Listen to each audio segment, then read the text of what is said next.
Hello and welcome to Talkin Baseball. What a weekend it was. A combined no-hitter. Not a lot of sweeps in the NL. And we're going to talk all about it.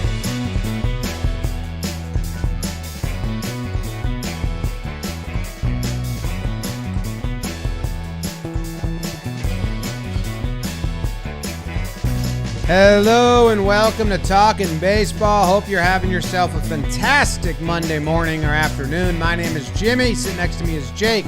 Trevor Plouffe looking great in California, and producer BBD behind the dish. Brought to you by SeatGeek.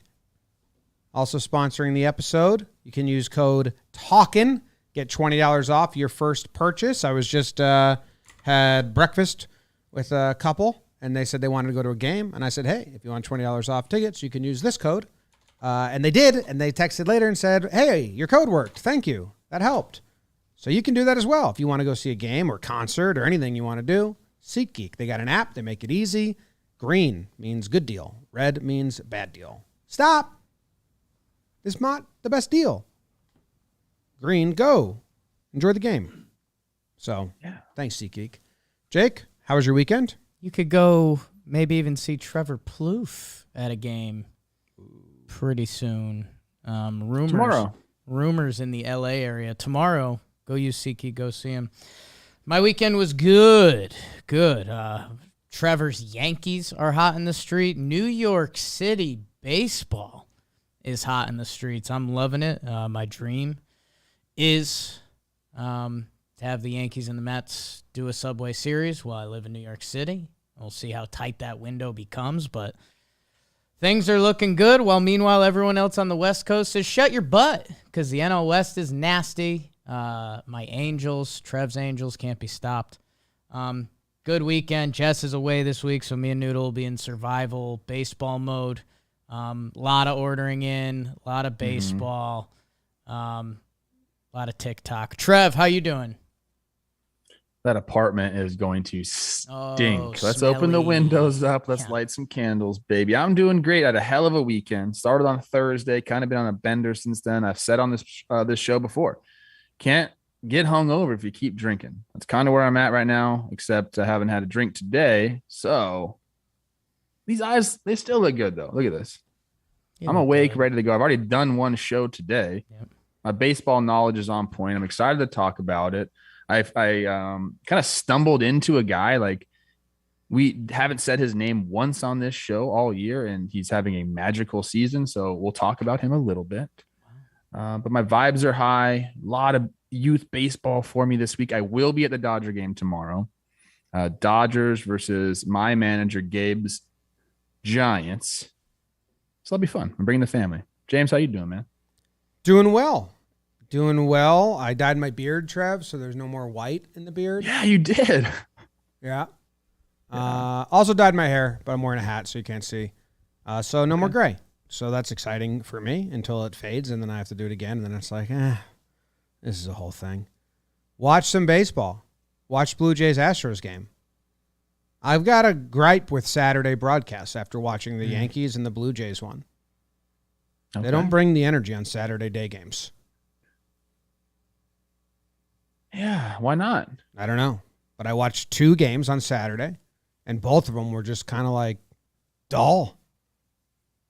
The games were good. Like the Astros Blue Jays game was good. Yes. The energy I think I was listening to Blue Jays feed. It's like non-existent. But it was the same at the Yankees game, so it's not like So usually I like listening to Blue Jay games. I don't know if they changed the booth. I don't know. Maybe it was the Astros. No, it was the Blue Jays feed I was watching. But so that's my update. Yeah. You were watching baseball. We talked on the phone, and you were watching baseball with Baby James. I said, "Baby James, what's up? What's fire, Jake?" And he cooed, and we bonded again. He what? Cooed, bro. You don't know what that means. Yeah, he's not a dad. Just let's hear the fucking noise, Trev. If you're such a dad I'm not a let's baby, hear you coo. Bro. Why don't you coo for the people? Maybe David. I thought you were a man of the people. Let's hear you coo. Ooh. And that's what I wanted. Okay. So that's gonna be a clip. It's more like a. Why did you? Yeah, I don't even. I tried. I'm a man. Yeah. Hell yeah. Why'd you put that picture of me stretching my forearms? I don't know what you're talking about. I'm trying to get people to watch our content. Sorry. That was messed. That's a messed up looking picture. It's freaky. It's a weird pic. You look like you're out of a scary movie. That's a feed stopper. Like you're scrolling down your Twitter feed and you see that. Like, whoa, hold up. Wait, hold up. What's he doing? I need to be humbled sometimes, so I'm happy about that. Secret to life, guys. I mean, that is such a weird picture. It's just weird. Feels good though to do it. Good Stretch your forearm forearms, stretch, man. yeah. Anything you guys want to get off your chest before we get into the games? There's been a lot of Bows making their debut. I mean, that's of note, I think. Yeah. Bull Sulcer made his debut recently, and so did Bull Brisky. So, I don't know what that means, but the name Bo. Didn't a guy named Bo make his debut last year for the Tigers? Bo. There was Bo Porter, manager of the Astros for a season or two. We got 4 active Bows in the league right now. All since 2018, so. And are they BEAU? Yeah. Except for Bichette, he's BO, So that isn't he? doesn't count Bo Bichette, yeah. Not even counting with Bo Bichette. Yeah, sorry. What's Damn, his weird name? name. Is it just Bo? BO is just not. Wait, is his name B.O., like his birth name? We gotta Can't look be, that up. right? Full name, Bo Joseph Bichette. How about it? Man. It's disrespectful to the French people. That's all I'm saying. Like spell it like the French spell it, okay? First Come on. name B.O. I mean, what a play by Dante. That's Bichette. like you're in Wow. deep Louisiana. Oh no, Louisiana's French. They just BEAU. People forget. Bo is more like Arkansas, right?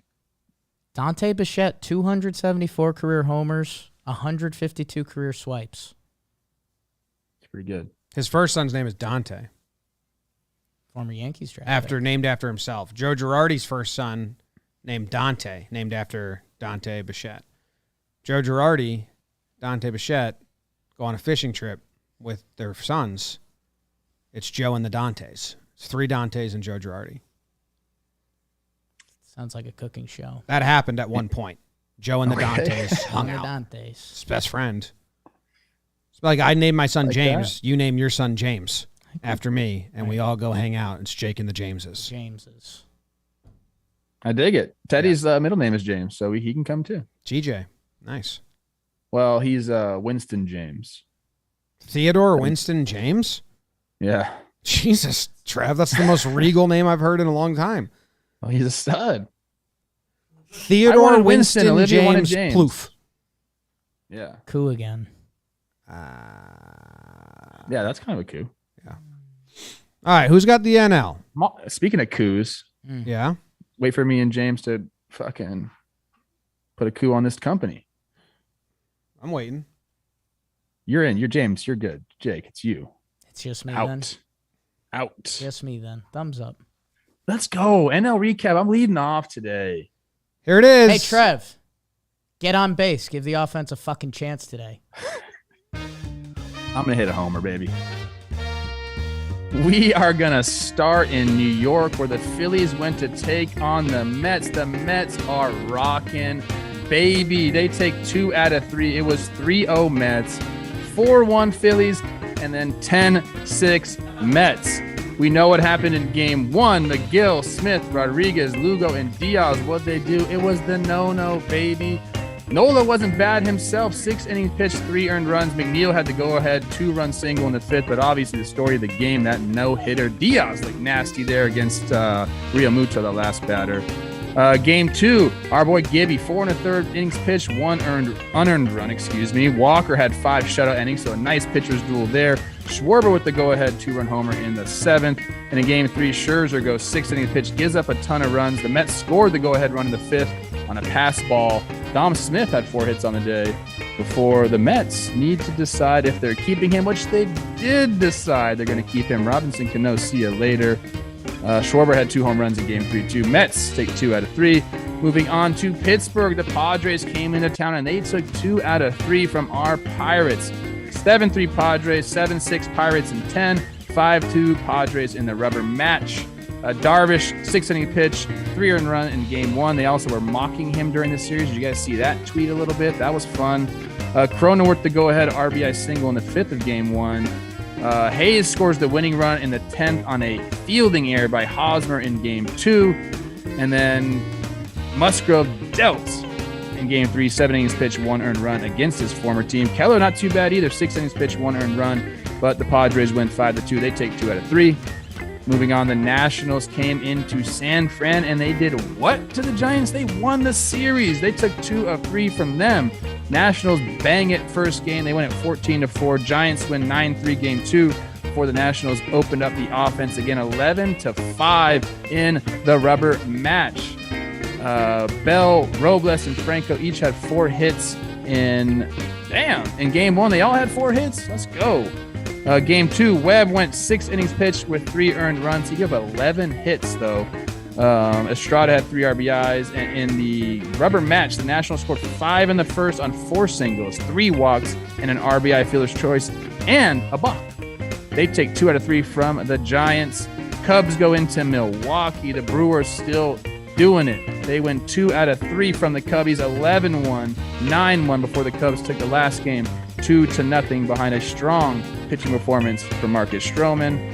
In game 1, Renfroe 2 home runs. Adames, Yelly, McCutchen, Peterson also hit home runs. 5 different players on the team had them. Game 2, Lauer 7 innings pitched with 1 earned runs, 11 Ks. Let's go. Yelly homers again. And then, like I said, Stroman out-battled Burns, who wasn't too bad himself. Stroman 7 shutty. Burns went 7 innings pitched with 2 earned runs, but the Brewers take 2 out of 3.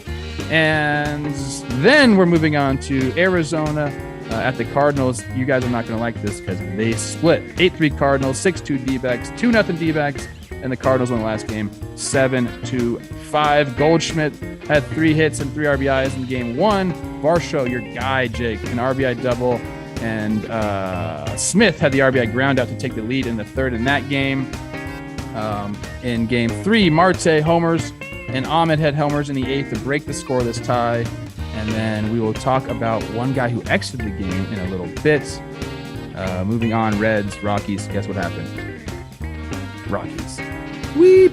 10-4 Rockies, 4-3 Rockies, 10-1 Rockies. We'll get into that one in a little bit. But that, my friends, is what happened in the NL.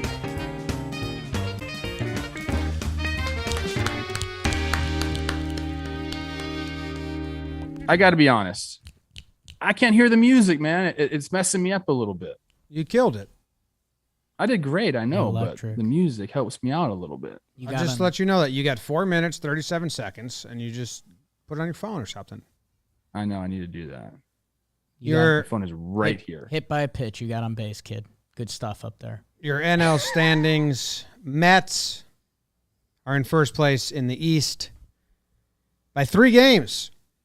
Brewers in first place in the Central by 2 games. Dodgers are up on the Padres due to winning percentage. The Padres have 15 wins, but they have 8 losses, so the Dodgers are ahead in the loss column. And no sweeps in the NL besides one, and it was the team that played the Reds. The Reds let a ball drop in the infield. They're like all-time bad right now. Oof. But we almost had the complete opposite of sweep week, and I was like, wow, I have a competitive series. And then I got to the very last one, and I was like, yeah, that makes sense. But good for the Rockies because they had just gotten swept, so they needed to do some sweeping. Good for them. We can start at the top. The Mets have all the news right now. They do the combined no-hitter. Well, they brawled last week. They combined no-hitter, and then they just made a move on Cano. A lot of teams have to make the roster move now because they have to get rid of the 2 roster spots. It goes from 28 to 26. That's over. So Cano is at the mercy of that. Big decision. Good for the Mets for pulling the plug on a guy that is owed money, I think. But Mets have a bunch of different storylines to talk about. Jake, yeah. You got any? The whole energy has changed, Jim. We've talked about it a lot. We talked about it in the TPP. Buck Showalter is different. Cohen comes in, one of the wealthiest owner in baseball. And what's going to change? They still had some weird stuff going on, a little Metsy at times. You bring in Buck Showalter. One of the most respected guys around baseball. You bring in Max Scherzer, also one of the most respected guys around baseball. And everything has changed. Last night's game was a blast. The Mets kind of bludgeoned the Phillies, and the Phillies tried to bludgeon their way back into it, and the Mets said, nah.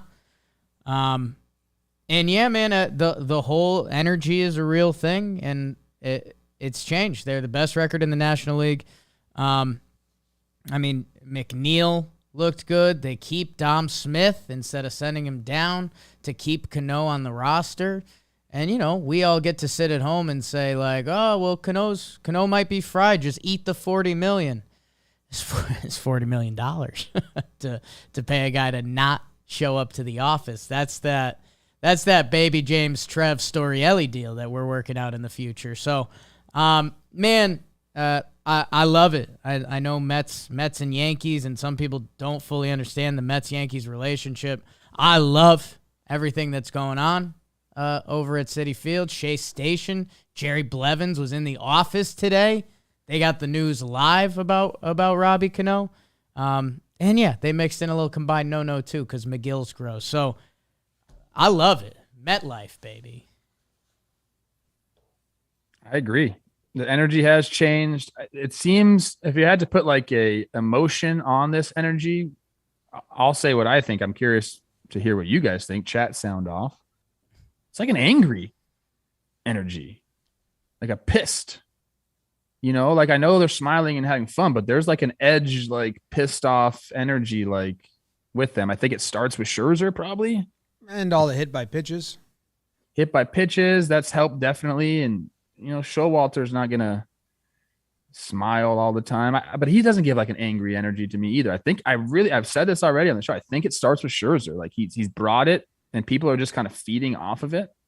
But I like what they're doing. Cano really didn't have a place on the team, and like, I know $40 million, a lot to eat, but do you know what $40 million for like a guy that's worth $12 billion is? It's just not a lot of money, bro. He's got 12,000 millions. He had like 4 hits, right? 1 extra base hit or something like that. He was 501 OPS. Like he wasn't doing anything anyway. Chris Rose asked me if I think he's going to catch on with another team. I said there's a possibility you're getting a guy at league minimum. Maybe team I think a team's going to grab him. I don't know. I haven't racked my brain over who would or what. I don't know if chat's got any suggestions, but one of the best second basemen ever played the game. Controversial shit pushed aside, which opens up the door for other stuff off steroid. But I don't know. I think someone would take a shot. It's a sweet swing. He spring training, which again doesn't matter, but in a way it matters that like you could still hit a baseball somewhat. Someone will take a flyer on Robbie. I think he wants it. My first reaction was that he'd just call it, but like Robbie Cano was dialed up for Major League Baseball season this year. Like he's ready to go. So yeah, I think if you're him, you probably chill out.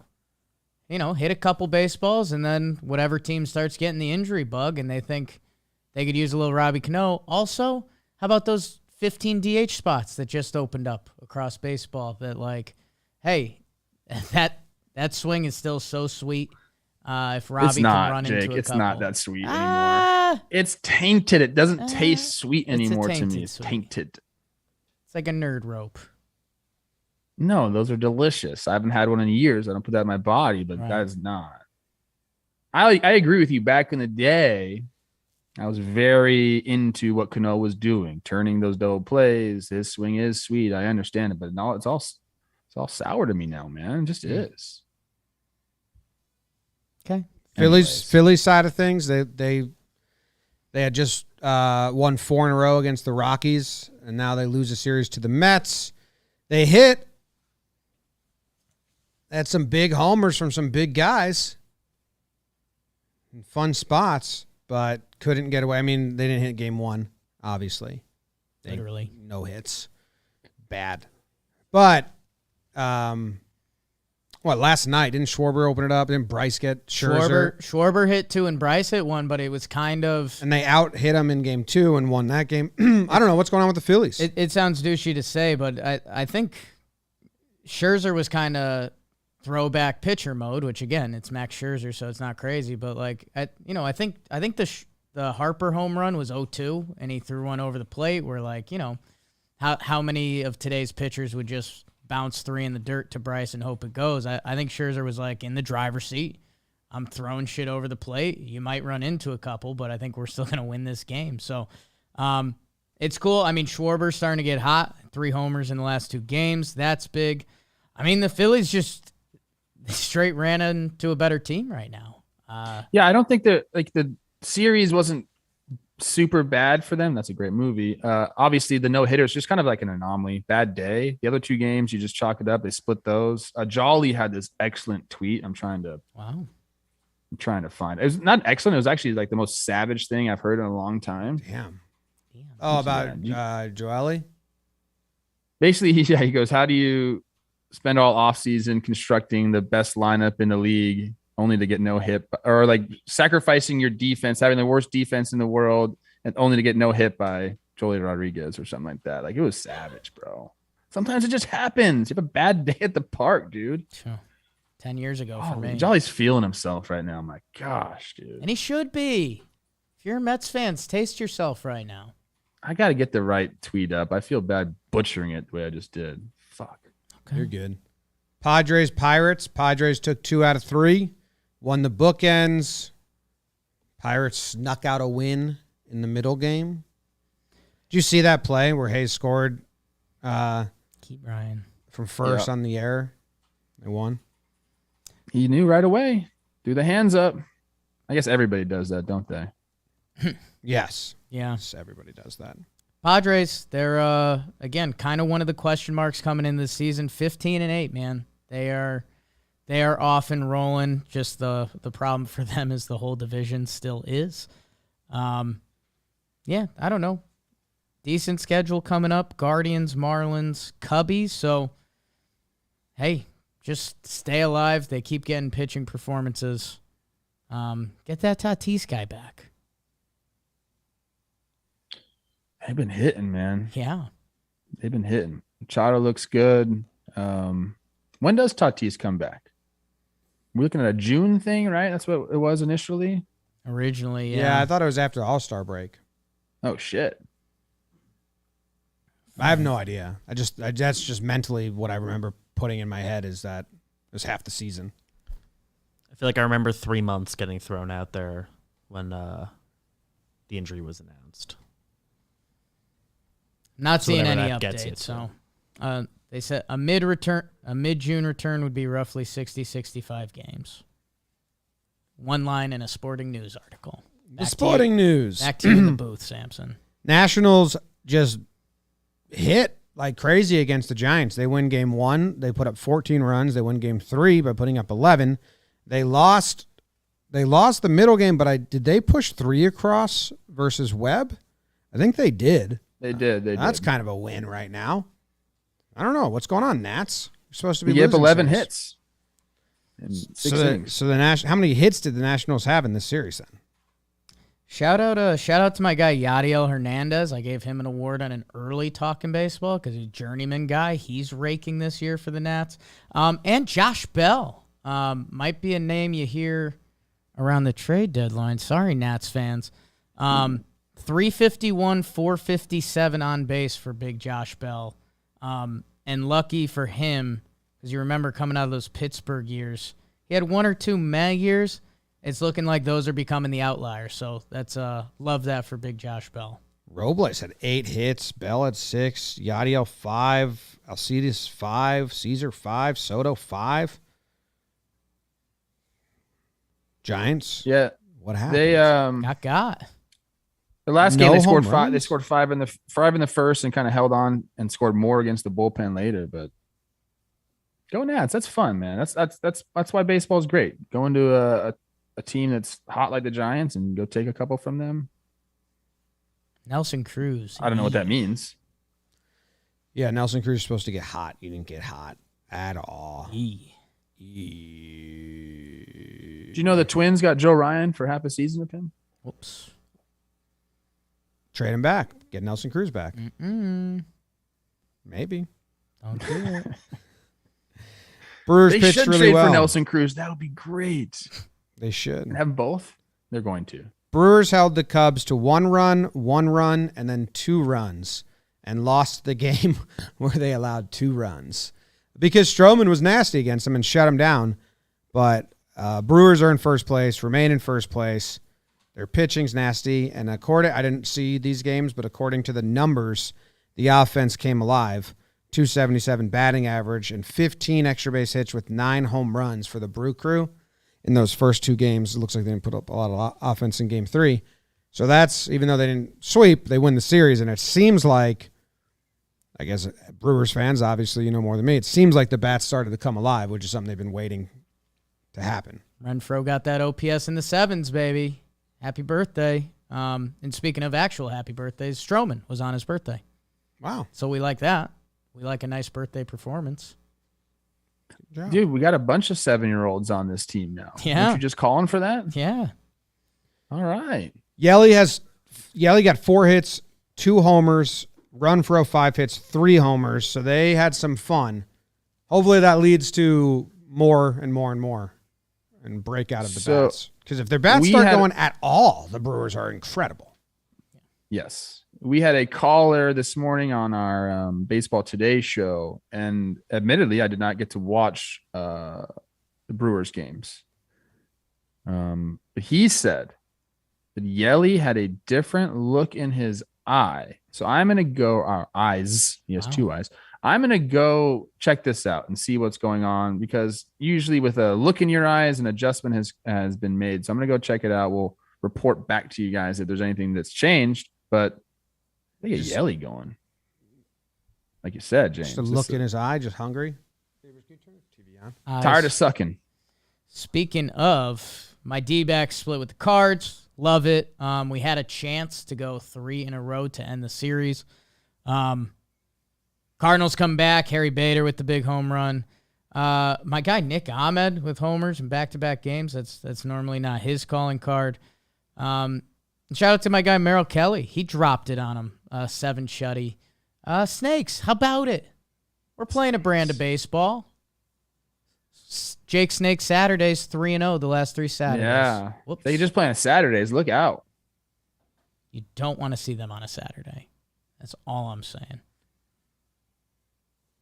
Leplo comes back, 2 homers. Whoops. And then your rock sweep. Kelsey came back. Kelsey came back in the Reds. She did come back, didn't she? Are you kidding me? Reds are 3-19. Yeah, I think they're close to. They've had a 10-game losing streak, and they might have another. They're like a couple away from another 10-game losing streak. That sucks. That sucks. So I wanted to mention one player before we move on to the AL, and we kind of just skipped over his series right there a little bit, or at least I did. Do you guys know what Tommy Edman is doing? Hot. Go get your baseball reference pages up. Pull Tommy Edman. This guy is already amassed 2 full WAR. He's hitting. He's playing defense, doing all those damn things. I don't think we've said his name on this podcast once this year. Ooh. So we got to say his name, Tommy Edman. Now my iPhone's going to send me like Tommy Edman jerseys to buy. That's what happens. WAR's a counting stat, Tommy. so like you can't drop, right? You can drop. You can. You get bad games, bring your WAR down. I think he's leading. It's him and Machado, right? I hate WAR.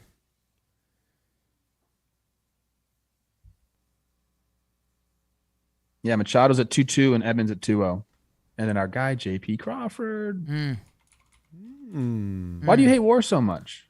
Just a quick little stat you look at. That's all. Because what is he doing well? It doesn't really tell me anything. All encompassing. I know, but then Playing the good ball. defensive stats that it goes into are like what defensive stats does it use? Or I don't know. I just need a little more like I just not blind trust in an all-encompassing stat. I guess I just don't fully buy in. Can't be the only It doesn't tell the story. Yeah, it's just a quick reference to how they're playing. And then there's some guys That's how I whose view it. WARs have been deceiving. So then I'm like, well, I need the next layer. It's B WAR. That helps. Yeah. I just 306, 405 on base, and 891. Oh, he's OPS. raking, yeah. So that's good, and he's playing good defense. Won the Gold Glove last year. Whoops. Tommy Edman. Short king, right? gotta be. Listed 5'10", so yeah. 5'8" and a half. But like a full Like baseball is the best sport, dude. Just all shapes and sizes. Gotta love it, dude. I was going to talk about it. Well, it's part of the AL. I think Toronto rolled out a lineup of like more under 6 foot guys than over. And, well, Matt Chapman's listed at 6 foot, but he's not. Shots fired. Well, he's not. He's not.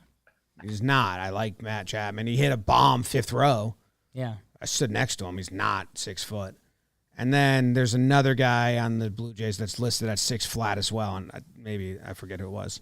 But they had some rookie, a 5'8" rookie, and then Kirk, who's listed 5'8". They put out like an all-short lineup in their most recent game, and I was proud of them for it. Which brings us to the AL, Let's I guess. talk about him, yeah. All right. Fire it up. Here's what happened in the American League. The Yankees swept the Royals in a 3-game set in Kansas City. Game 1 was a slugfest for the Yankees. They put up 12 runs. They held them to 2.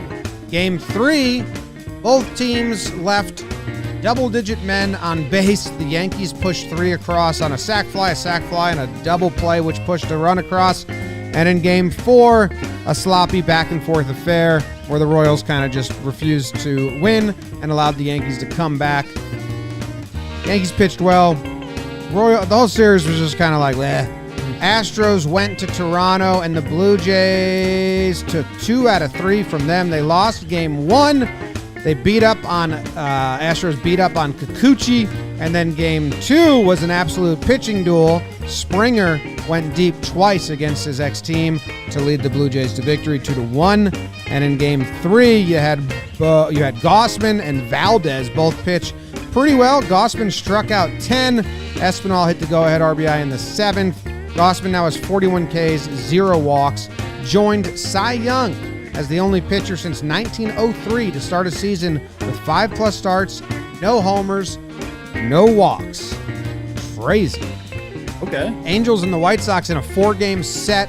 They've played 3 so far. The Angels have taken 2 out of 3. How about them Angels? They used an opener Game 1 to get the win versus Giolito. Game 2, the White Sox won. Yay. Anderson hit a solo home run, and Robert hit a 3-run homer in the 5th. Game 3 was a doozy. Lorenzen goes 8.1 innings pitched, 3 earned runs. How about that? And then the Angels almost let the White Sox come back at the end. Scary 9th inning. But they shut it down. They get the win, going for the win of the series today. White Sox looking to split it. Red Sox and Orioles, oh no. Red Sox win Game 1 on a Rich Hill start. Orioles had a rookie making his debut. Kyle Bradish, actually decent start for him in his debut against the Red Sox. Red Sox win though. Orioles win Game 2 on a wild walk-off overthrow from the catcher or from the pitcher by the Red Sox. Heartbreaker. Then the Orioles win Game 3, 9-5. Lyle shuts down the Red Sox. They're in a bad place right now. Not happy. Twins went to Tampa and took 2 out of 3 from the Rays. Kluber had a really good start in Game 1, and Bundy did not. Archer pitched well in Game 2, which led to a 9-1 Twins win. And then Josh Winder, his first career start. A lot of debuts. How about that? Twins win 9-3 in Game 3. Guardians at A's. The Guardians got swept last week by the Angels, so now they do the sweeping this week. They sweep the A's. Game 1 was just kind of a bad starting pitcher off. They just let him keep going. Game 2, really good starting performances. Bieber and Irvin go back and forth against each other. Richie Palacios, our buddy, hit a go-ahead 2-run double in the 9th. His first career extra base hit, his first RBI's go-ahead double. Way to go, Richie. And then McKenzie shut him down in Game 3. 6.1 shutout innings. Guardians win the series. And that's the American League.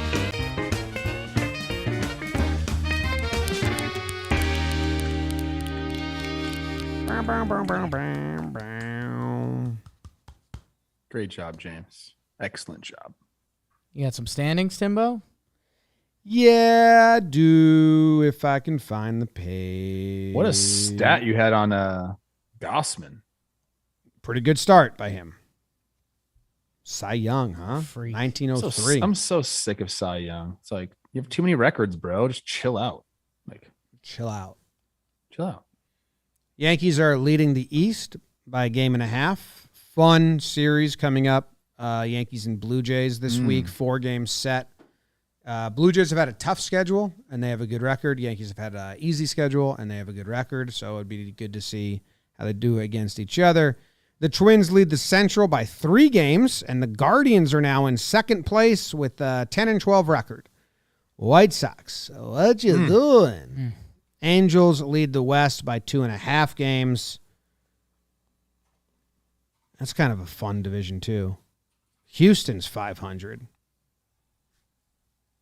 Some interesting results thus far in these You standings. do like these Sox got holes in them joke because the White Sox, Red Sox. What you doing, baby?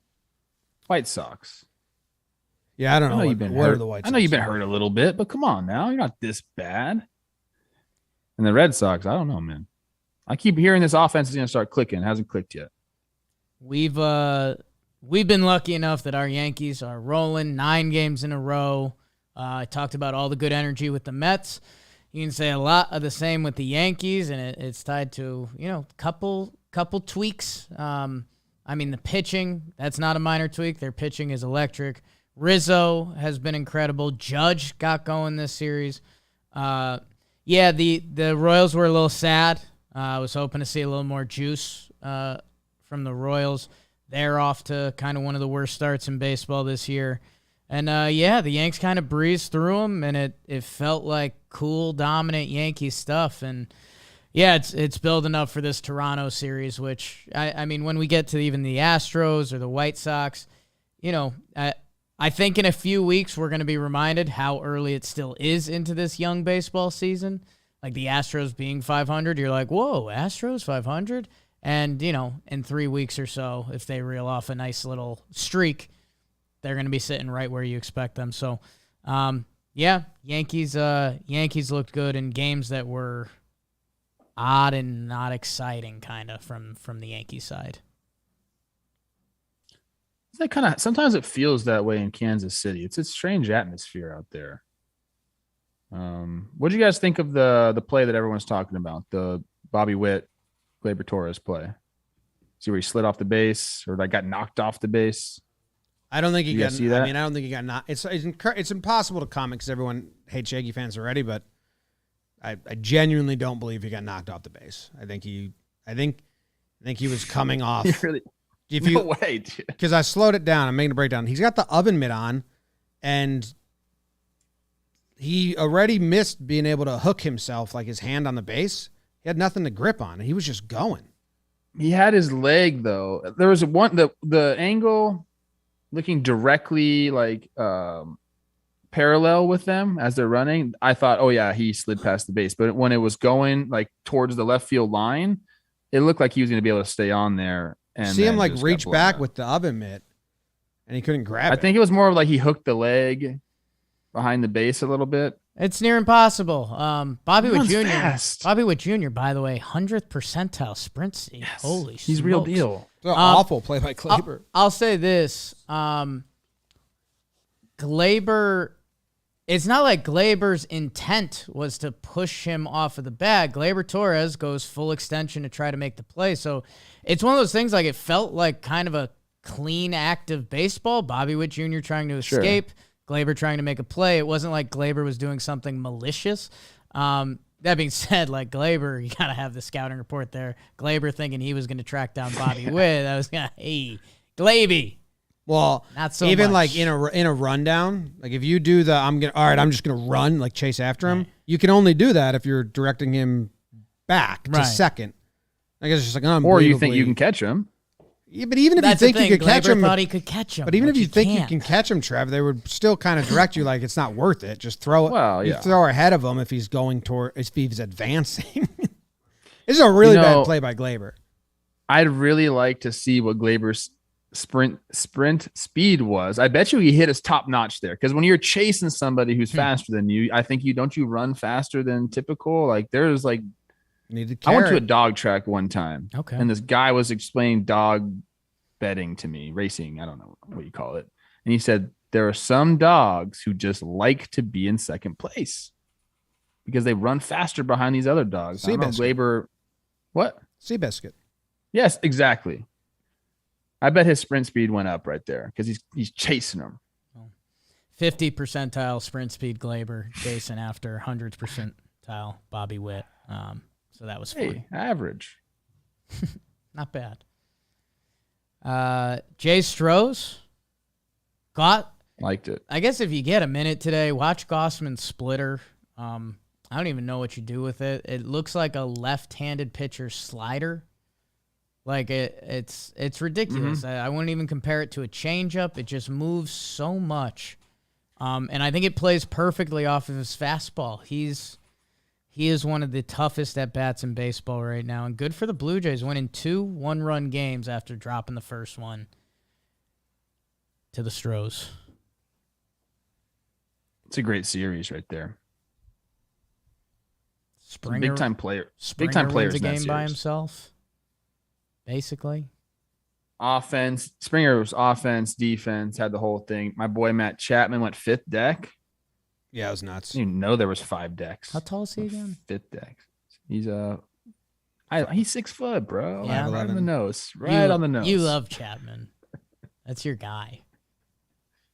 He is my guy. They had the Blue Jays. Where is it? What was their lineup? They had Vinny Capra. Major league debut, right? Yeah, major league debut. Bo Bichette also listed at 6 foot. That's the other one I'm saying. Well, you're 5'11" then. So I think they had a bunch of shorties out there. But Vinny Capra made his debut. He listed 5'8". And he's from Melbourne, Florida. Wow, his name is Vincent James. My name is James Vincent. Look at that. You're a JV. Okay. I'd be listed at 5'8" too. Vinny Capra. We're the same. So what? Gossman's at 41 Ks, no walks, and the record is 54. Is that what we're looking at? Or is it more than that? I don't know. I got to look it up right now because I'm dumb if I don't know what I'm talking about. It's a funny last name. Capra? Gossman, yeah. Blue Jays just... Dude, he was also throwing like 98 miles an hour to go along with his left-handed slider that he's a right-hander. Yeah. Gossman should win the Cy Young, and the Blue Jays should just always trade for a guy that wins the Cy Young. 58 was Corbin Burns' record, so he's got two more starts. You can get there. People are saying he's ducking the Yankees in this upcoming series. It's really weird. It is a bummer that it's a 4-game set, and the Yankees aren't going to face Gossman or Barrios, and the Blue Jays aren't going to face Cole or Severino. So both teams 1 and 2. 3 games. Oh, is it 3 games? Is it a 3-game set? Yeah, that's why they're not seeing Gossman and Barrios, Yeah. and that's why they're not seeing Cole and Sevy. So when is there a game today? Yep. So it's Wednesday night's late night for us? All right, I just lied to Katie. I got to fix that. Uh-oh. Told her the wrong day. Well, anyway, yeah, Oops. both teams aren't seeing, I guess they're top 2. I think Yankees is definitely Cole and Severino right now. Infield, Nestor, I guess, but, Nestor and Manoah have their own arguments. Yeah, well, Manoah definitely does. Yeah. Manoah, he's awesome. So, yeah, that's what It'll happened. be a fun watch. The Angels and the White Sox series is still going on. It's a 4-game set, a wraparound, as they call it. And the Angels keep winning, and the White Sox keep losing. And Lorenzen, I'm pretty happy for Lorenzen, man. For a guy who went out and said, I want to be a starter, they never let me start in Cincinnati, I can do it. And everyone's kind of looking around like, can you, though? To go 8.1, that's a start. He was going for 9. He had a 0 on the board. He was at like 90 pitches. BBD was saying Maddox in the office. And then that final game, if anyone was watching that on Sunday, you want to watch a game get out of control quick. 6-0 to 6-3. Reisel's in. Reisel gets pulled. It's 6-5. Here comes Tepera, and a little nubber down to first ends it. Strong win by the Halos. Strong win by the Halos. This is a guy like Michael Lorenzen, who's 6'3", 217. I don't believe that at all. This guy's a big mother effer. Maybe that's just all muscle, like zero fat on his body. Then yeah, he's roped up. Does he just go like to the front office and say like, I'm gonna do this, and like it happens? Like, are they just like that scared of him because he was a reliever but also wanted to hit, and then like they let him hit, and then he's like, I don't want to be a reliever anymore, I want to start, and they let him start. Like, does he just like scare people into like letting him do whatever he wants? He's the only player in the big leagues that can go do that. Him and Shohei. So something going on there, man. Lorenzen's scary, dude. You're scared of him? Van's on the mound too. I guess. Okay. Probably should be. Noted. White Sox, wake up. Yeah. I don't know what's going on. They kind of needed that comeback to get their season started. 6 runs in the 9th. That would have been like... Maybe doing that at least gets them some juice. Tony La Russa is going to get thrown out of a game soon. Like that's the trick that he'll pull out of the bag, like to get the boys fired up. He's going to get thrown out of a game this next series. Mark my word. All right, old school ejection, like throw the bats on the field or something, kick dirt. Yeah, he'll milk it, but then like also he can't. I don't think he like walks around that. Yeah, he ran out last year. And it was a wild scene. Viral. It's a wild scene. It was viral. The Red Sox and the Orioles. I'll say this: Jordan Lyles, before he played the Yankees, I was like, this guy, his stats don't say the results are there. He went 6 innings against the Red Sox. I don't know. In the first 5 innings, the Red Sox had 2 runners on every inning. At least. Damn. It's an awful feeling if you're a Red Sox fan. Jordan Lyles went 6 innings pitched, 1 earned run. The Red Sox had 2 runners on the first 5 innings. That's been the Red Sox. Brutal, man. This year. Our buddies are down bad, and I told you these Orioles, they're a lot peskier than I thought, and they can actually pitch a little bit, which is very different than previous Orioles teams. They got some pesky players. Like in one of these games, it was tied, or they were down 1-0, and then Mullins hit a double, then Santander hit a double, something like that to tie it. And it's like, yeah, those 2 guys are good. Like obviously Mullins is good, but they're Mountcastle, Hayes, they're pests, man. I have a question for Red Sox fans, or I guess with the dead end ball, small balls come out to play. And something that has been nice about the Yankees is they actually have the personnel to do it, and they're scoring runs on outs and sac flies and moving runners and all that stuff. Looking at this box score of the Red Sox, like have they not? This is a genuine question. Have they not committed to that, or what's going wrong offensively? Are they just hitting fly balls, striking out? Because I was looking up the numbers a while ago, and a lot more teams in the AL are committing to the bunt and the hit and run and all that shit. Small ball's like coming back because the balls are dead. So I think the teams that are just saying, yeah, okay, we'll play that game are faring better. The Angels are stealing like crazy. They're bunting like crazy. This is not a roster constructed to play small ball. It's not. And some of the usual names haven't got it going. I mean, Verdugo's not going yet. Story hasn't done anything yet. Kike hasn't done anything yet. So they got to get the offense going. That we did not think that was going to be the problem. I did say this team would go as far as Nick Pivetta. It's been pretty bad for him, but like their pitching has been solid. Like Walker's been a guy for them. They've had people in the bullpen doing great. They've had great seasons by people in the bullpen. It's just the offense hasn't woke up yet at all. From what I hear from my Red Sox guys, they've been saying there's just holes in the lineup, and when guys are giving you 0, that's just really tough to overcome as an offense as a whole. So, yeah, I mean, whether it's a JBJ or Kike, Dahlbach, like, yeah, those guys got to get going. The team is supposed to be built off of its offense. What's up with Alex Cora? He's the sorcerer. Twins took 2 out of 3. Archer, 4 innings pitched, 1 earned run. Is he not stretched out yet? I'm not sure. Bundy with a bad start after a good start. Kluber with a good start. Trav, you see any of this? 9 runs, two games in a row for the Twins. Their offense coming around. Baby. Offense coming around. They called a guy up today, Miranda, for Kyle Garlick. He's one of their top prospects too. So another guy coming up. I mean, Buck's been Buck. Kepler's gotten hot. Twins are fun, dude. And if like the White Sox are gonna, be hurt and kind of like can't get a footing in the division, and the Twins keep pitching the way they've been pitching, I mean, they're gonna be there at the end. It's not how we saw the season going whatsoever, and that's the beauty of it, I guess. 162, though. Remember, people, it's a long way to go. I'm not taking anything away from what the Twins have done because they have looked really good.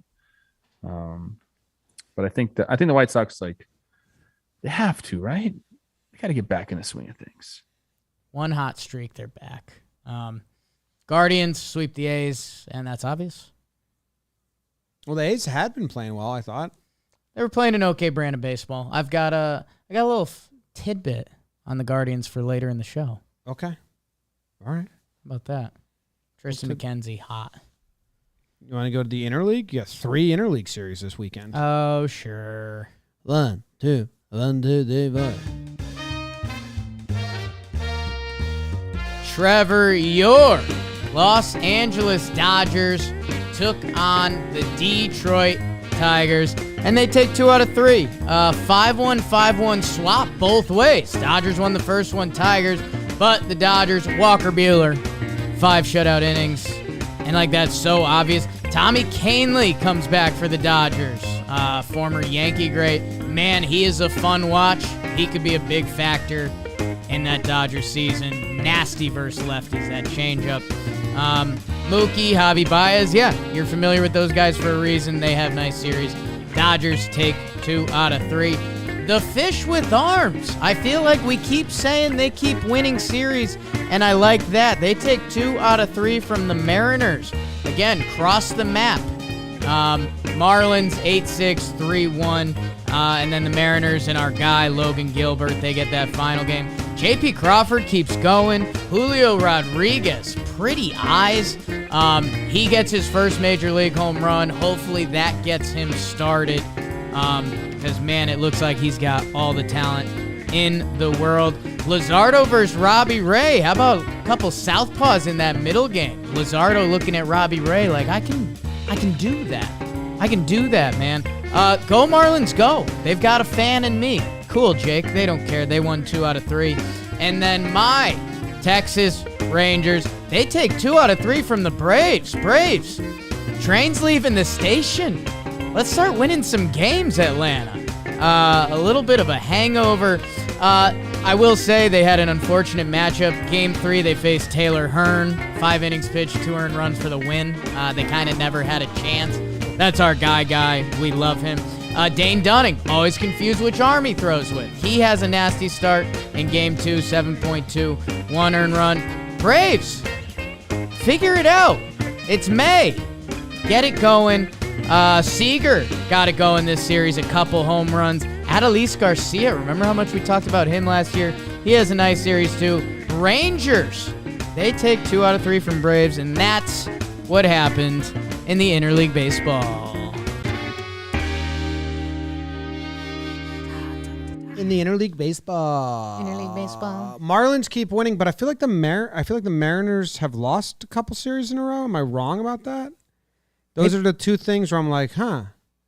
They just played the Rays, and the Rays and the Fish are starting to honestly get confused in my head, which isn't great. I could be wrong. No, I think you're right. I think they just lost 2 out of 3 to the Rays. So yeah, they're in a little lost 4 of their last 6, and a little Florida trip for Seattle. That's tough. Come across the map, lose some games. Having some fun in Miami. Oh, we got to mention that Miami, they are in second place in the NL East. People were mad we didn't reference them when we were talking about how tough the East was. I have feel a like we question give them for you enough guys. props. We give them the exact amount props they need. Right? We don't give any team enough props. That's true. I have a question. You guys looking at the standings? Do you have that page in front of you? Sure can. I think this is a very easy answer, so I want to see if everyone answers it the same. What division would you bet? You say one of these 6 divisions is going to end up in this order at the end of the season. There's one that I think is in the order I would have guessed it ends up. The West. The NL West. NL West. No. Wow. Where are you going?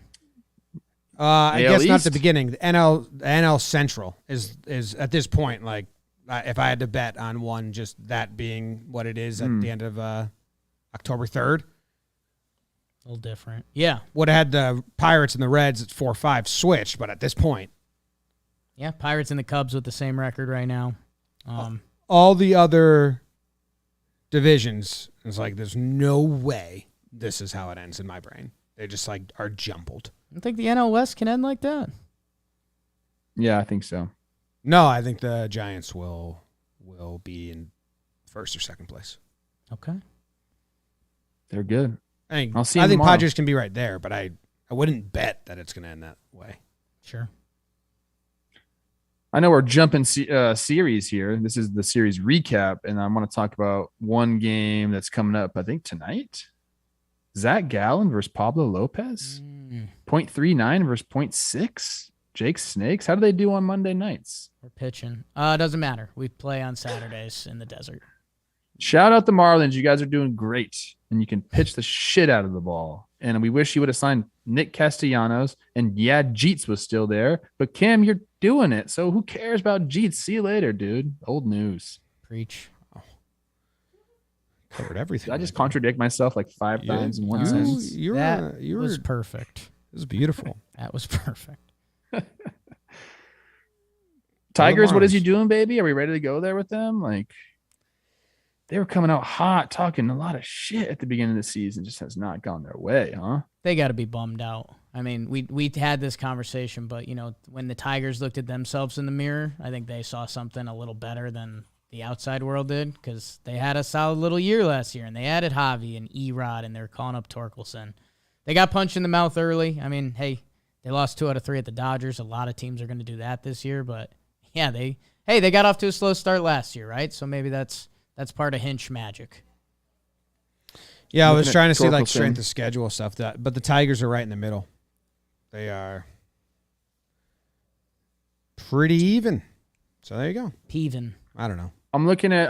I haven't watched a ton of Tigers games. Torkelson, chat sound off, but looking at his stat page, at least he's got 10 walks, to 25 Ks. The 10 walks is a nice amount. Tells me he's still like having strike zone recognition, but you know, 190, 660 OPS. It's tough. Big leagues is tough, guys. Doesn't matter who you are. Hear that. Since we're on the interleague play series of the episode, the Dodgers, Rockies, and Giants all 4-1 in interleague play this year. So way to go by them guys.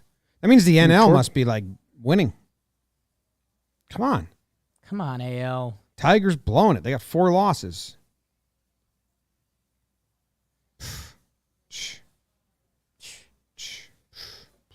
Okay, we have to mention. I mean, we didn't talk about it. I thought you guys were going to mention it. Kershaw? What about him? Dodgers record? Yeah, Dodgers K leader. Pretty cool moment with the slide ball. And they put out this video. I think that's for Dodgers fans. It's a big milestone. We talked about Kershaw this morning on Baseball Today. His career stats are disgusting. Yes. 2.49 ERA, 2,700 innings, something like that. He's at a 1.0001 WHIP for his career. And if we see a guy do that for one season, we basically, we just love him. Kershaw's been doing it. So shout out Kersh. Should have a long contract. Oh, do you guys want to play that game? Because I did that with C-Rose too. Guess the career earnings. For Kershaw? Yep. 180. I was going to say 210, but I really don't know. Well, you guys went really light. He's at 275. Really? Good for him. There's a lot of pitchers Best out there that ever. are Good for him. 350. He just never got that long deal. Congrats, Kersh. Congrats, Kersh. Say hi to him, Trev. I will. Okay. I will say hi to him. All right. Want to go to the awards? Need it. Who is we got who do we got? Jim, standout performance. Yep. Yeah, I was gonna say that's we skipped a lot there. Well, second half of the show. It's there's awards and there's an award within the awards. Standout performances are brought to you by Trade Coffee. Trev, you're a coffee guy. Jameson Tyone's a coffee guy. He's a friend of ours. It's not a big deal. And Trade Coffee, pretty basic concept. They're going to match you with the coffee that you should be matched with.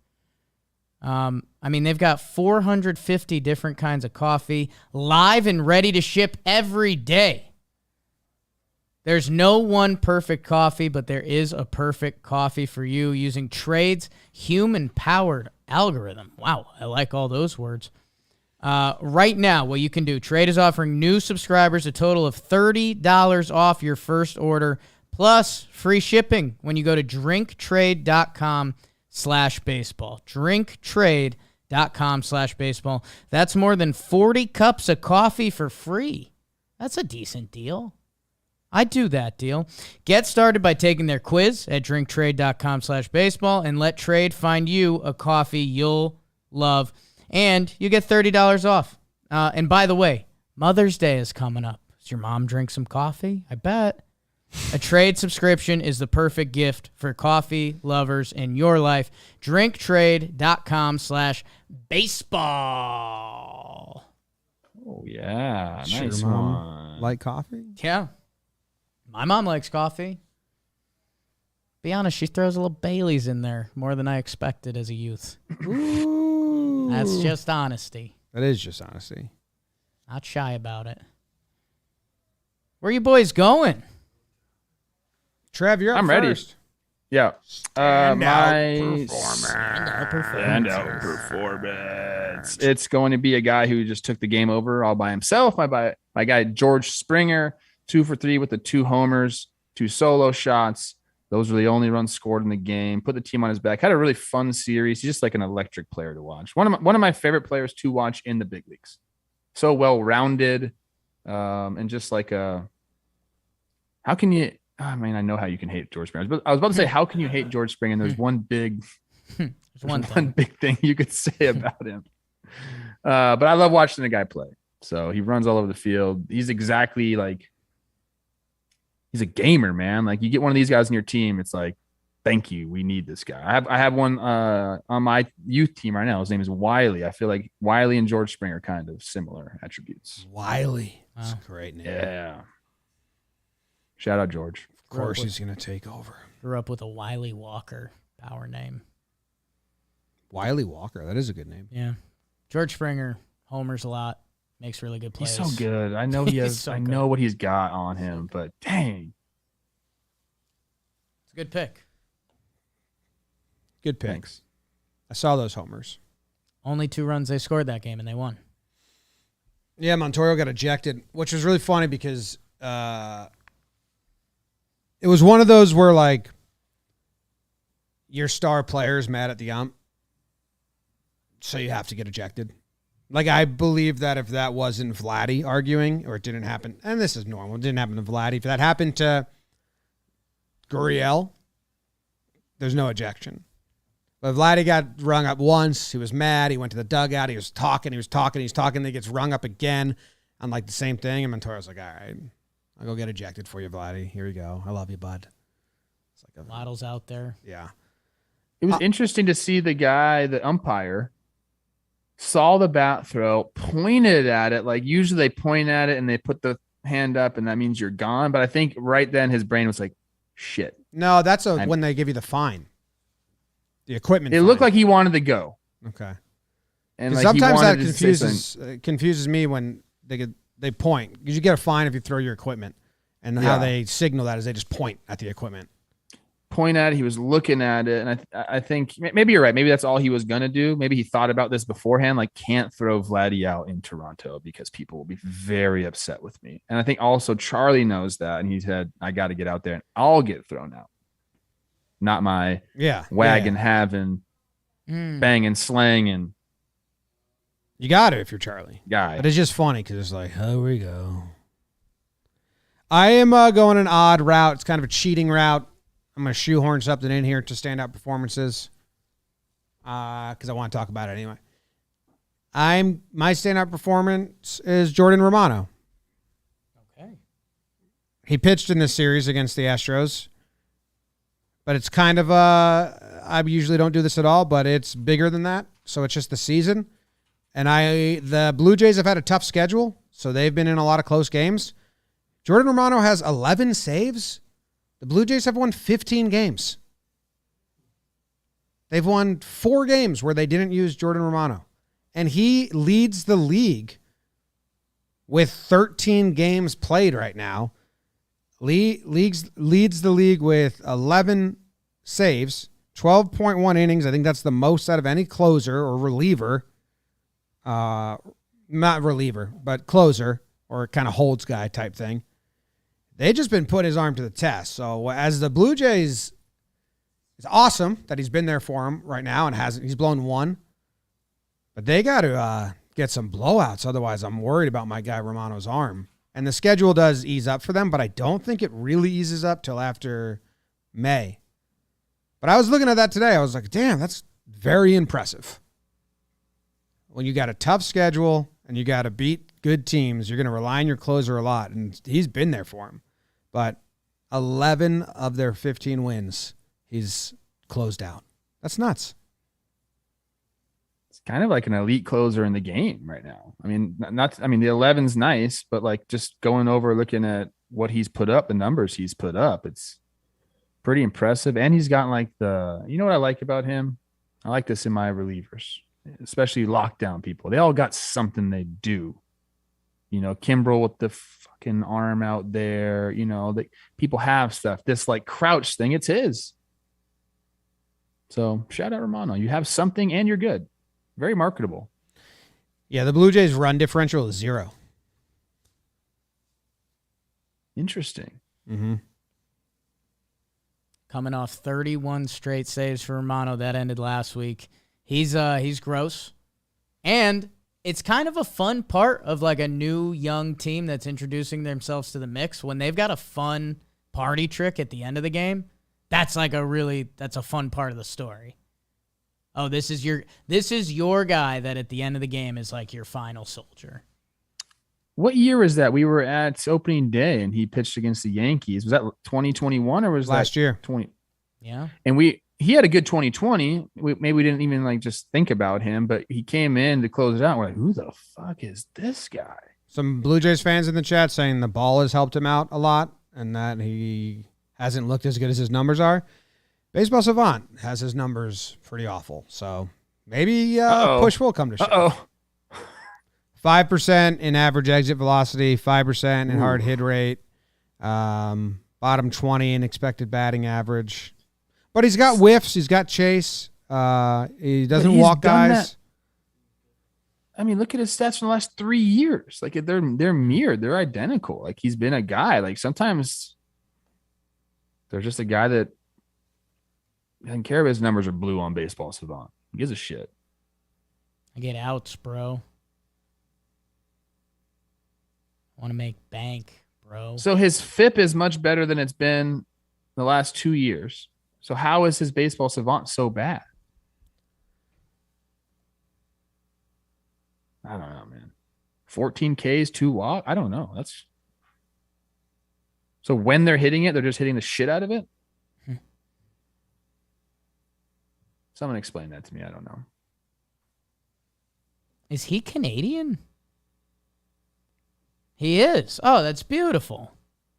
That's perfect. It's literally perfect. Oh, I see where they're saying the ball, like the deadened ball. So I thought maybe like with his pitch scripts or something. They're talking about like a lot of warning tracks. Okay. Yeah. Which probably helps the FIP.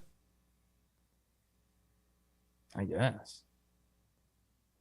Who's your standout, Jake? Good job, Romano. Yeah, sorry. It took a sour turn at the Yeah, I end. know. What the fuck you think, Holy Romano? smokies. I'm going to a guy who he kind of got jobbed last episode.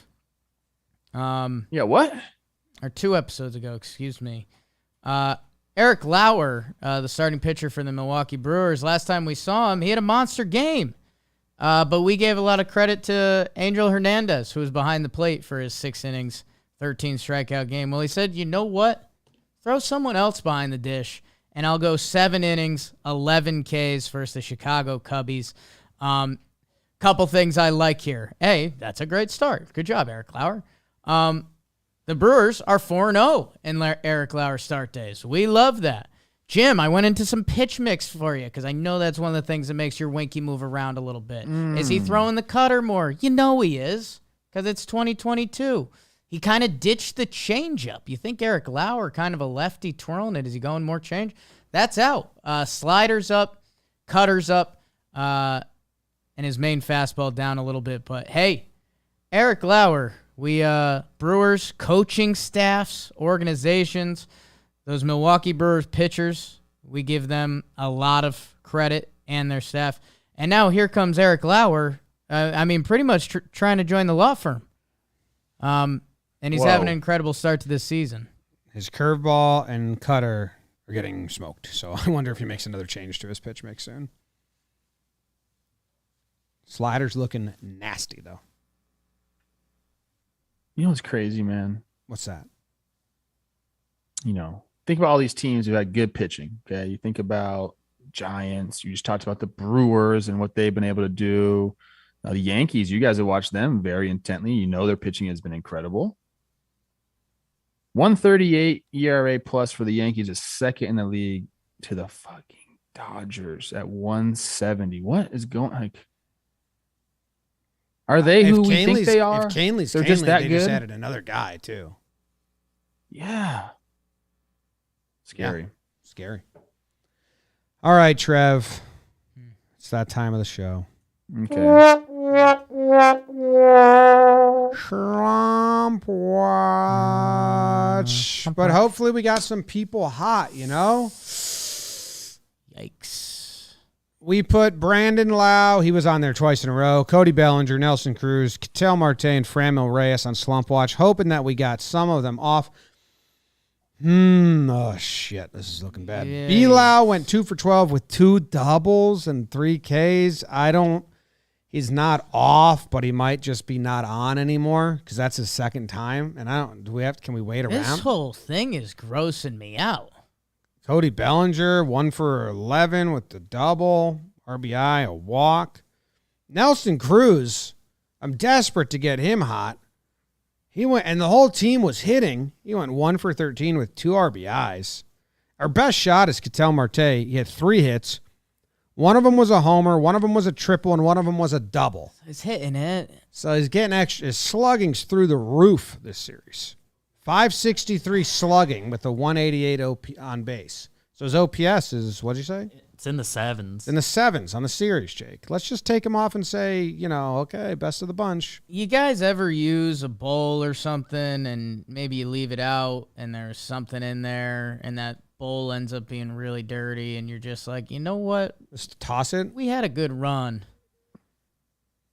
This whole thing, I've seen these names for too long now. You just want to get rid of all of them. I think we might just need to refresh, man. I want to give Ketel Marte 2 golf claps. Okay. And then we'll just get all the rest out of here. Yeah, okay. Just whoa. Whoa, yeah. The vibes were bad. All right, so who's now being added to Slump Watch? Dylan Carlson, he went over 15 with 5 Ks. Gio Urshela went over 13 with 3 Ks. Eugenio Suarez went over 12 with a walk. Jerkson Profar over 12 with a walk. And David Peralta over 12 RBI, 3 walks. So those guys are added. Hopefully they get clapped off next week. They're going to. I don't like that. No. Dirt nasties on Fuego. That means I'm on fire, baby. Like Waco. Trev, you want to tell us who's hot? Every time I hear that song, what show is this? Yeah, it's like, what the fuck is this? Wait, what am I doing now? You can do Fuego. You can do in Fuego if you want. Yeah, I'm doing Fuego. Yeah. I was thinking awards. All right, we got some good names on here. Our guy Hunter Renfroe. What a name, Hunter. Does he hunt? Probably. 5 for 12, 3 home runs, 5 ribbies. That's nice. Kyle Schwarber doing the damn thing. 4 for 8, 3 homers, 5 ribbies, 3 walks. You got to love the walks. I'm telling you, people, always focus on the walks. It'll tell you how people are really doing. Aaron Judge, he hit some homers, 3 for 9, all home runs, 6 RBIs. He's going to get paid. Yankees better make him that offer. I don't care if he said no offer. Make him the offer again, a bigger one. JP Crawford, that's all we care about on this show. 6 for 11, homer, 2 doubles, an RBI, and a walk. Tim Anderson, leadoff homers is what he does. 7 for 13 with that homer, a double, 2 RBIs. Andres Jimenez, 6 for 13, a homer, 2 doubles, 6 ribbies. Victor Robles, love him, 8 for 12, attaboy. You feel so good when you go 8 for 12. You just feel so good. He on the bus, you're vibing out to the music. Nobody can tell you anything. Double, 5 RBIs, 2 walks for him. Taylor Ward, my guy, 6 for 13, homer, double, 2 RBIs, and a walk. He just will never stop hitting. Kyle Tucker, 8 for 12 is cool. 7 for 12 is just a little bit less cool. 2 doubles, 2 RBIs, and then Jeff McNeil. He's a little fiery dude, isn't he? Him and Max Scherzer, I bet, are really good friends. I just have a feeling they like talk to each other and get mad about stuff. 6 for 11, 2 doubles, 3 RBIs, and a walk. Nice group of guys there. Nice group of guys. I don't know about the Scherzer McNeil thing. Really depends how you use the word friends, because your end was right. Yeah, they definitely get mad at each other. They fight every day. Well, it's all relative. Like, what their friends are people that they can be around and just like get fucking mad together, whether it's at each other or at something else. They share the bond of being mad a lot. Like if in the Mets documentary that would come out, like there'd be a cut scene that would be like, and not everyone was best friends on the team. And it would be like Scherzer and McNeil. McNeil probably calling pitchers soft. No, well, we already had the squirrel. Like McNeil got punched. Right. So, Lindor's not his friend. I think that Scherzer calls McNeil a psychopath on his off days when Scherzer's in a silly, goofy mood. And McNeil snaps and he's like, he doesn't get it. Yeah. You're a fucking psychopath, dude. Everyone fucking calls you psychopath. And Scherzer's like, nah, dude, you're a psychopath. Gotcha. Yeah. And then McNeil tries to give it back to Scherzer on Scherzer's throw days, but then he actually is a psychopath, and he's like, choke slams him into the. That's what a real psychopath looks like. Yeah. And then McNeil talks to the other guys, and he's like, that guy's a psychopath, right? And everyone's like, yeah, dude. But the next day, off day, Scherzer comes and goes, you're fucking nuts, McNeil. Yeah. See, like they fight, they make up. I love it. Can I tell a quick story about feeling like I could get murdered at any second? Yeah, absolutely. All right. Because this, Scherzer gives off those vibes. Like, I was just thinking, like, if he ever came up to me and was like, why you call starting pitcher soft? I would be like, I'm sorry, Max. I don't know. Anyways, name drop here. I had a party this weekend. Chuck Liddell's there. Oops. Now, Chuck and I have a very interesting relationship. Half the time he doesn't remember me. The other half we're best friends. So this particular evening, we were best friends. And he was telling me about some like situations he's been in lately where guys have kind of like been saying stuff. He's had to go over there and kind of like flex on them. But he was really like in my face, kind of like close with me. And like, I don't know if you guys have ever been around someone that could like, could kill you if they wanted to, like with my their Uncle bare Dragon. hands. Yeah. Like, that's how I felt. It was a humbling moment for me. Cause I was like, man, if this guy really wanted to, like, even if I got a good shot off on him, he could just choke me out, like, and just like suffocate me. Yeah. Your good shot doesn't affect him. No, it doesn't at all. So, I think sometimes Scherzer can give off a vibe like that in the clubhouse, and McNeil is the only guy that's going to go to him and doesn't feel that around Scherzer. Maybe Pete too. Pete's kind of psycho on his own right, but I think that's the vibe there. McNeil's not afraid of Scherzer the way I'm afraid of Chuck. You standing there with a glass in your hand, Chuck Liddell having a nice conversation with his friend, and you standing there thinking, what would my hardest punch do to him? Nothing. No. And you know what I asked him that? I said, dude, like, how many times have you been? I swear to God. I was like, how many times have you been in a situation where a guy wants to like fight you, and like you get put in a bad situation? You have to choose like what you got to do. He goes, no. He goes, never. He goes, because I know how to diffuse a situation. And I go, how do you diffuse a situation? He doesn't look like a diffuser. And he came up with a perfect solution. You want to hear it? Yeah. So guy comes up to him and they're all like, you know, feeling himself, frat boy, big dog, all roped up muscles, wants to be a tough guy. So he said, if a guy like that comes up to him and like starts saying stuff, Chuck will say, hey, I'll be honest with you. I don't really want to fight you. You look like you could be a fighter. Have you ever thought about that? Like, you look like you could really throw a punch.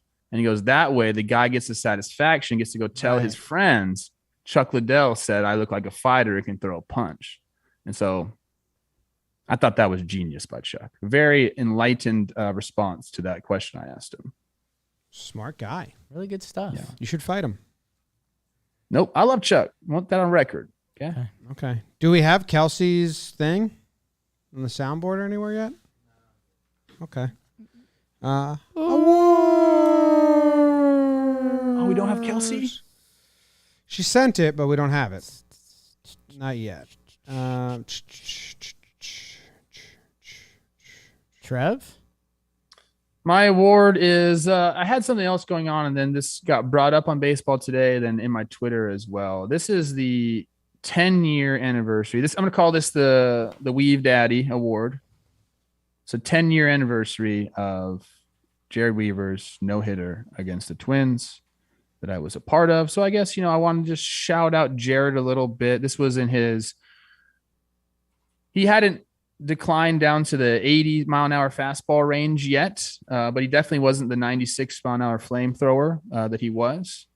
So kind of middle phase for him, but an excellent pitched game. I did come close to breaking it up with a homer foul, but then eventually he got Alexi Casilla to fly out to Torrey Hunter in right field, and they celebrated, and it was cool to see. You never want to get no hit, but like I have a history with Weaver, like same area growing up, same draft class. How about that? So shout out Weez, man. 10-year anniversary of that. Good golfer. Invite me to your country club, please, because it's a much nicer one than I'm a part of. So that's what this it. was? So I was just trying to fishing for a golf invite. Yeah. Nice country club he's at. My award is now called the Barometer Award. Oh, no. Yeah. Shit. This might be my award. No. I don't think so. Okay. It's a very me award. Okay. Is yours a very me award? Kinda, yes. Uh-oh. Mine goes to the Cleveland Guardians. Yeah. Same exact award. Really? Yep. What was yours going to be called? It's the 21 Angels. Wrote it in there. Oh, I didn't even look. Tough. Go. I'll get another one. I got No, awards. go. I got another one. I got awards. You're going. Tell the people. It's for you. I was excited. I was happy to tell you. Yeah, that's funny that Jake and I landed on the same exact awards. Yeah, Trev, do you know what we're talking about? No idea. I'm lost right now. The Barometer. Jake's the 2021 Angels Award. The Cleveland Guardians are 0-10 against teams above 500 and 10-2 against teams below 500. So if you want to know you're a good team or a bad team, you just invite the Guardians to town or head up to Cleveland. And when you end the series, you will know which side of the scale you land on. It was the Angels last year. Angels beat teams that were better than them and lost to teams, or beat teams that were worse than them and lost to teams that were better than them. And right now, Guardians are the barometer of MLB. I like that. On the expanded standings page, it's pretty funny to look at. It's who did you play? Yeah. So to recap, they split a series with Kansas City to start it. They beat the Reds. They lost to the Giants. They beat the White Sox. Now it's an interesting one. They lost to the Yankees. They lost to the Angels. They beat the A's. White Sox is the one right there. We're like, we didn't know. We didn't But know. they're playing obviously like a sub 500 team because they are. The Guardians? No, the White Sox. Yes. So I get it. But maybe that means they're going to be bad all season. Who knows? Or if the White Sox get over 500, then they're screwed.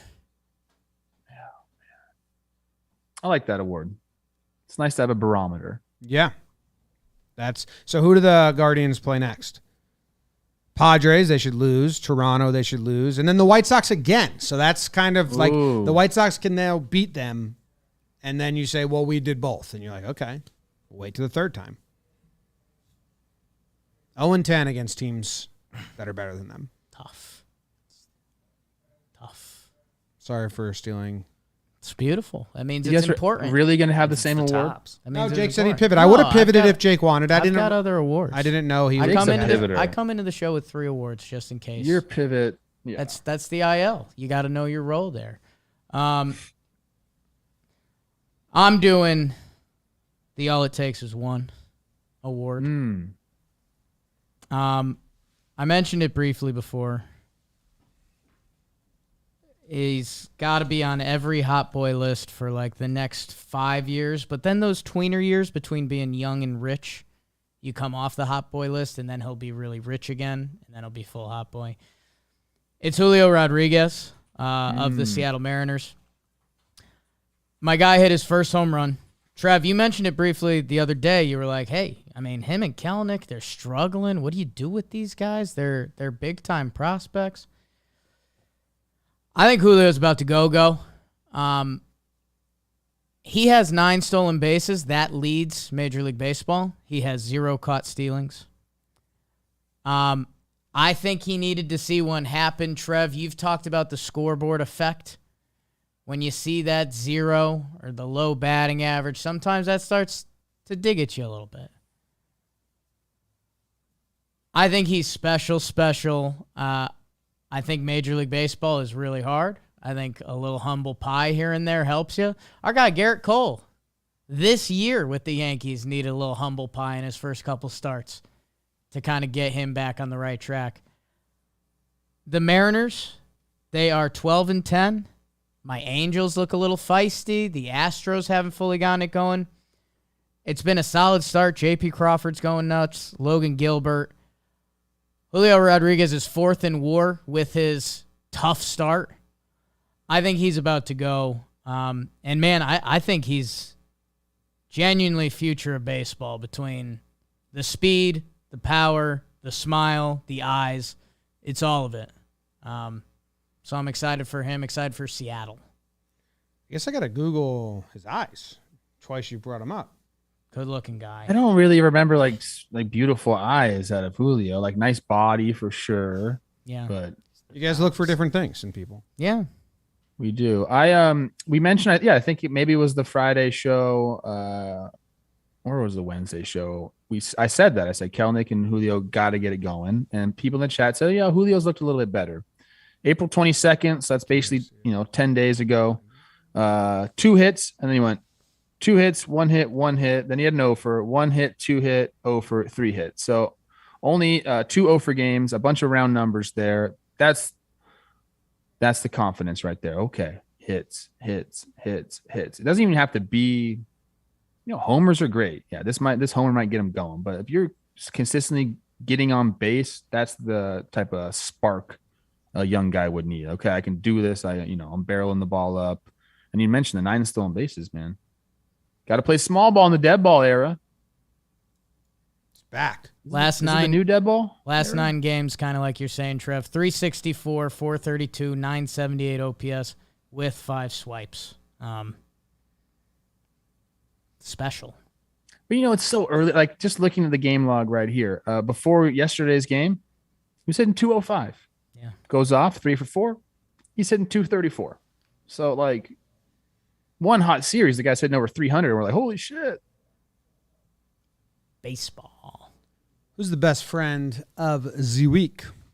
Best friend of the week is our guy Jesse Winker. He goes 5 for 13, 2 ribbies, a double. Been a different winner each up so far. Not in the gang is Trevor, his scooter gang. A different friend each week has been the Tops. Ooh. They sure have been the tops. I think Winker would like. I'm getting more and more like where he'd want me on the team. Well, I don't know.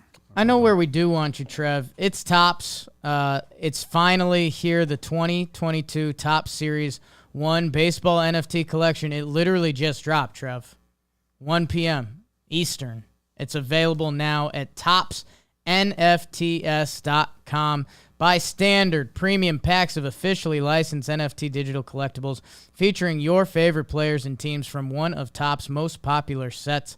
Standard pack comes with a guarantee of 1 rare NFT collectible in each pack, and a premium pack comes with a guarantee of 1 super rare NFT collectible. This highly anticipated release includes brand new products, stars of MLB Chrome, Generation Now, Ultra Short Print, I bet, Team Cube 2.0, and a special 1987 35th Anniversary Motion Set. Go to topsnfts.com now, as this release is slated to sell out. Holy smokes. Go check them out, topsnfts.com. And now it's time to hop into the elevator. I kind of hate elevators. You do? Really? Yeah. I mean, they serve an excellent purpose. I understand that. But we need to change the elevator up. Why does it have to just be like a metal coffin? Like, let's put some amenities in these elevators. Like a guy? Chairs? No, I don't like a guy. Drinks? Chairs and drinks? Yeah, like a snack table or hand sanitizer or something. I don't know. I found an hour-long YouTube video called Tower of Terror Q Area Music. Okay. What about this? What You about think those this is gonna get seats that'll copyright? fold up to the wall and then you could fold them down and sit on them while you're Like on Tower it? of Terror. Yeah. All right. Here's the team that we have to talk about for a minute.